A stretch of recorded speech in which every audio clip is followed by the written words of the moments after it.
भारत के स्वतंत्रता संग्राम और स्वतंत्रता को कायम रखने के लिए भारत के सभी समुदायों और सभी धर्मों के लोगों ने अपना अपना बलिदान दिया है।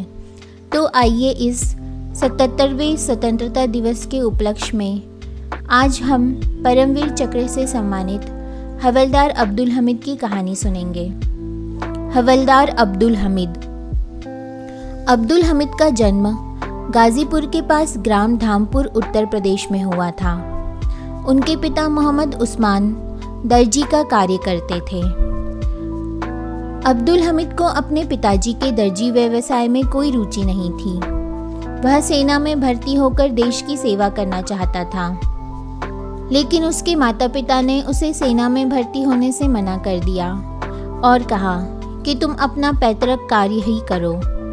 परंतु हमीद की पत्नी ने उसे सेना में भर्ती होने की प्रेरणा देते हुए कहा कि आपको सेना में भर्ती होकर देश की सेवा अवश्य करनी चाहिए। 27 दिसंबर 1960 को अब्दुल हमीद सेना में भर्ती हो गया। सबसे पहले 1 वर्ष के प्रशिक्षण के लिए उसे नसीराबाद भेज दिया गया। प्रशिक्षण के बाद उसकी नियुक्ति जम्मू कश्मीर की सीमा पर कर दी गई। यहाँ पर उसकी निडरता एवं वीरता को देखते हुए भारत सरकार ने उसे सैन्य सेवा पदक से सम्मानित किया और उसे लांस नायक बना दिया। लांस नायक अब्दुल हमीद ने खेमाकरण क्षेत्र में चीमा गांव में जो साहस दिखाया वह बहुत ही प्रशंसनीय था। इसी खेमाकरण क्षेत्र में भारत और पाकिस्तान के बीच भयंकर लड़ाई छिड़ गई थी।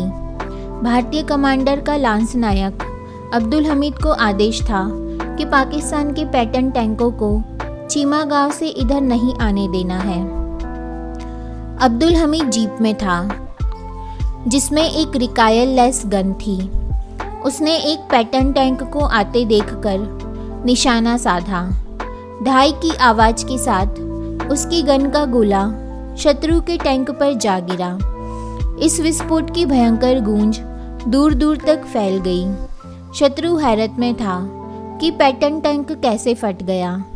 जब तक वे इस विषय में सोच विचार करते तब तक दूसरा गोला ढाई की आवाज करता हुआ दूसरे पैटर्न टैंक पर जा गिरा।